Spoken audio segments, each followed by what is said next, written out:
Olá, meu nome é Camila, eu faço parte do 5º período de Direito da Faculdade Multivix e eu vim apresentar um trabalho que é uma resenha crítica de processo penal. São compostos por mim e por mais 4 integrantes. Porém, esse trabalho só será apresentado por mim e por mais uma integrante, a Steine. Eu vou falar sobre o filme Sombras de Goya, que é um filme muito importante. Francisco de Goya foi um pintor renomado da época e o filme começa contando um pouco da sua história.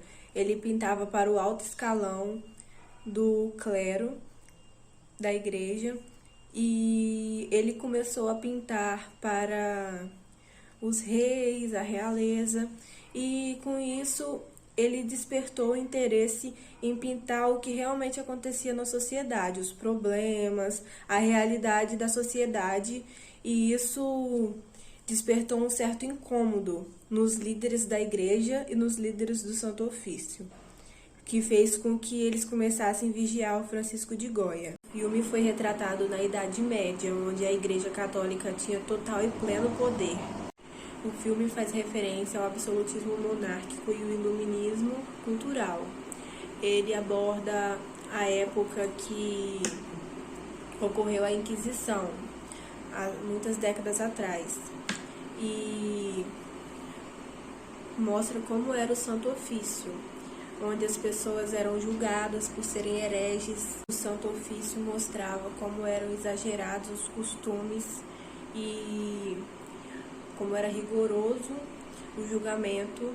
A Inquisição era um sistema rígido, onde eles queimavam, torturavam e matavam os hereges, os feiticeiros, que eles diziam que desobedeciam à fé católica e descumpriam seus dogmas. Na Inquisição, eles usavam interrogatórios forçados, cruéis e sacrifícios para que as pessoas confessassem a verdade, que na verdade não era a realidade, mas sim eles falavam o que a justiça católica queria ouvir e acabavam sendo condenados. Eles não suportavam a dor e acabavam confessando o que não tinham feito, sendo condenados à morte, à fogueira. Diante de tantas injustiças como vistas no filme Sombras de Goya, tem um trecho muito importante do livro dos Delitos e das Penas, de César e Beccaria, que diz: "Direi mais que é monstruoso e absurdo exigir que um homem acuse-se a si mesmo e procurar que a verdade nasça através de tormentos, como se essa verdade estivesse nos músculos e nas fibras do infeliz. A lei que autoriza a tortura é a que afirma: homens, resiste à dor. A natureza dotou-vos com um amor imbatível ao vosso ser e o direito indeclinável de vos defenderdes. Porém, eu desejo criar em vós um sentimento totalmente diverso. Quero inspirar-vos um ódio a vós mesmos. Ordeno-vos que sejais vossos próprios acusadores e, finalmente, digais a verdade em meio a torturas que vos partirão os ossos e dilacerarão os vossos músculos." Esse trecho explica sobre as torturas sofridas no filme, que eles usavam de diversas formas, colocavam a pessoa pendurada, quebravam os seus ossos para que eles pudessem dizer uma verdade que era irreal, mas pelo sofrimento eles acabavam confessando algo. Olá, me chamo Steine, sou acadêmica do 5º período do curso de Direito da Faculdade Multivix Campus Cariacica. No presente vídeo, vou estar comentando um pouco a respeito do artigo que tem por temática a dogmática jurídica, senso comum e reforma processual penal, o problema das mixagens teóricas. Então, no presente artigo, nós podemos ver e observar as diversas injustiças relacionadas aos dogmas jurídicos de antigamente. Naquela época, o qual está sendo relacionado o artigo com o filme As Sombras de Goya, os julgamentos eles eram feitos baseados no senso comum, ou seja, eles eram feitos no achismo. Além disso, as pessoas que julgavam usavam de tortura para que o réu, né, o acusado, suspeito, fizesse a confissão do crime. Nessa época, a Igreja Católica ela tinha total poder e o Papa e toda a instituição da Igreja Católica poderia julgar o réu. Naquela época também, o sistema para realizar as acusações, os julgamentos, era um sistema inquisitivo, onde os juízes eram totalmente parciais. Hoje em dia, o sistema correto para realizar os julgamentos é o sistema acusatório. Ou seja, é o sistema acusatório que tem por conhecimento a paridade de armas. O problema do sistema inquisitivo foi um problema muito grave para se resolver, né? Pois ele veio do continente europeu e se estendeu até o continente da América Latina. Pois, naquela época, havia a soberania e a monarquia. Os juristas daquela época, eles acreditavam que havia uma crise no sistema jurídico. Desta forma, eles acreditavam, né, como eu disse, no sistema jurídico, e eles alertavam uns aos outros sobre a ampla confiança na Constituição Federal.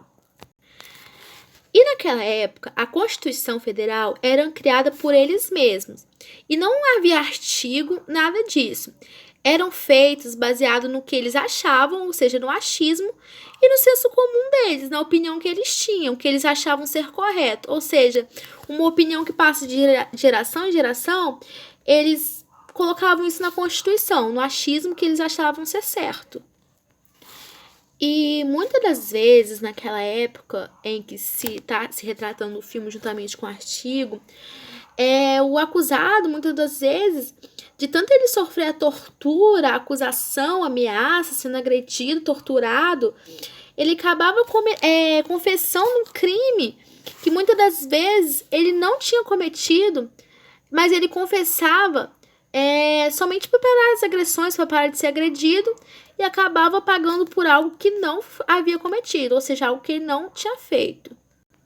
Ou seja, o réu, o acusado, ele confessava o crime para poder parar de ser torturado, porque as agressões, né, eram feitas para que houvesse a confissão do mesmo. Além disso também, no filme, retrata a história de uma jovem, que foi presa injustamente porque confessou um crime que não cometeu. E ela confessou esse crime para deixar de ser torturada, né? Para deixar de ser torturada. E diante disso, ela perdeu os seus pais. Ou seja, esses fatos, né, nos mostram como era o sistema acusatório naquela época. Ou seja, como era o sistema processual na época em que está sendo retratado o artigo juntamente com o filme. Fim. O sistema acusatório, ele veio após o sistema inquisitivo, para meio que fazer uma controvérsia do sistema, para obter, assim, um papel imparcial nos processos.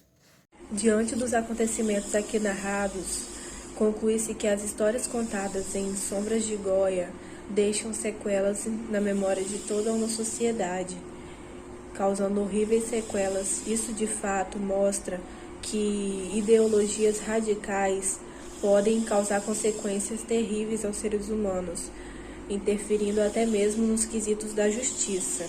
Em relação ao texto Dogmática Jurídica e Senso Comum, pode chegar-se à conclusão de que muitas dessas injustiças ocorrem até hoje na atualidade, transformando-se muitas vidas por conta das injustiças, sem provas legais, baseando-se apenas em achismos, não dando chance à defesa para que as pessoas possam provar se são inocentes ou não, sendo assim contrários aos princípios basilares dos direitos humanos.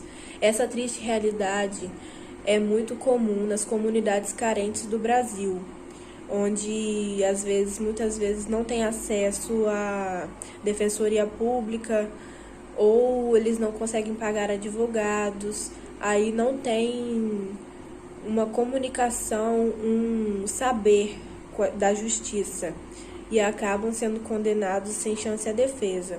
Sofrem com muitas injustiças no sistema processual penal. O sistema processual penal passou por muitas mudanças ao longo dos anos, mas ainda precisa ser muito melhorado. As pessoas, comunidades carentes, são as que mais sofrem até hoje em todo o mundo, principalmente no Brasil.